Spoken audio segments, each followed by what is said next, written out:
अहमदियत का मैं नन्हा सा सिपाही हूँ मगर अहमदियत का मैं नन्हा सा सिपाही हूँ मगर शेर का रखता हूँ मैं जो दिल तो चीते का जिगर शेर का रखता हूँ मैं।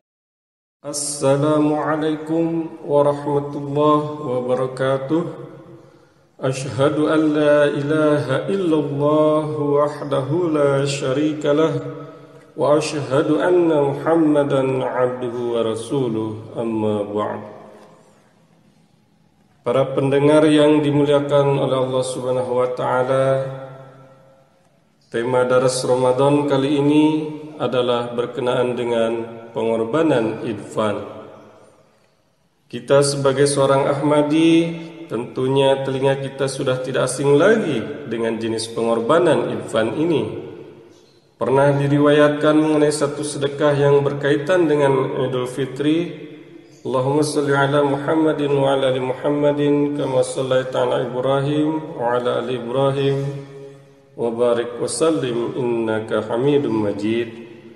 An Jabir bin Abdullah qala sami'tuhu yaqulu qama an-nabiy sallallahu alaihi wasallam yawm al-fitri fa shalla fabada'a bis-shalah thumma khataba falamma faragha nazala fa atan nisa fa dzakkarahunna wa huwa yatawakka'u ala yadi Bilalin wa Bilalun basitun Thawbahu yulqi fihi nisa'u sadaqah.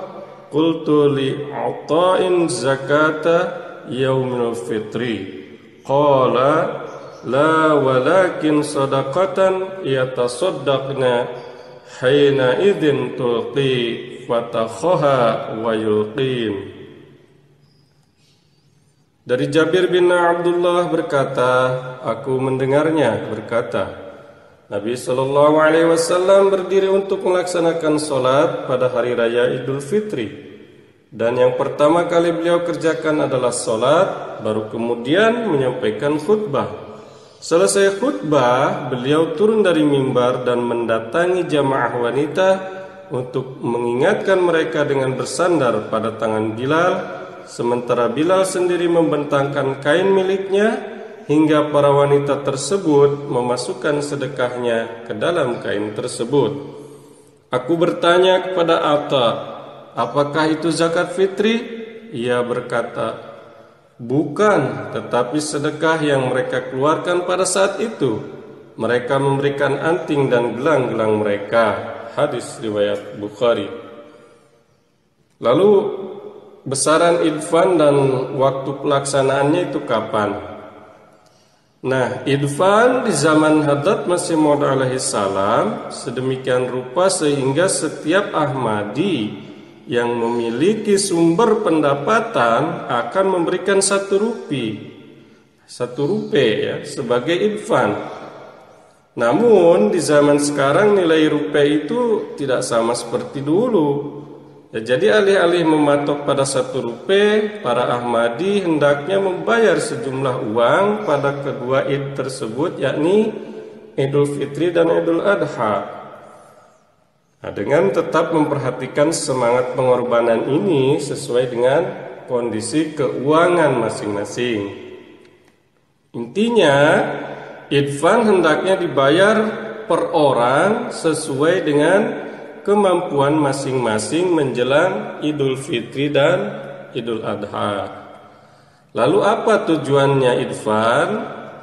Nah, pendengar yang dimuliakan oleh Allah Subhanahu wa taala, Idfan yang dicanangkan oleh Hadrat Masih Maud alaihi salam tujuannya ialah seperti halnya pada kesempatan yang berbahagia ya.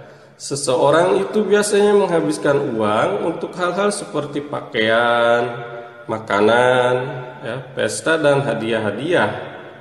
Nah, namun sebenarnya dalam kegembiraan itu ada hak bagi orang-orang yang tidak mampu.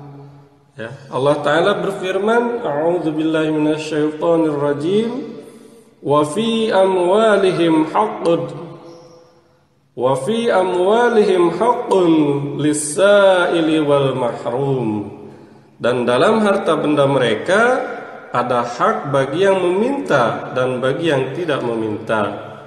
Surah Az-Zariyat ayat 20. Nah, pengorbanan sukarela ini dimulai oleh Hadrat Masih Maud alaihissalam untuk memastikan bahwa orang miskin dan orang-orang yang membutuhkan dapat memiliki Idul Fitri yang menyenangkan.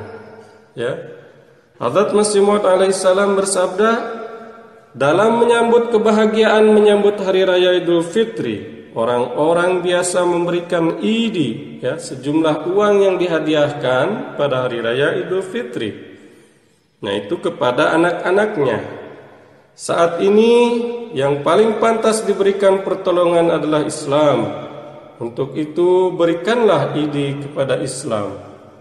Saya anjurkan kawan-kawan pada jemaatku bahwa demi agama berikanlah idi kepada Islam sebesar 1 rupiah pada hari raya Idul Fitri.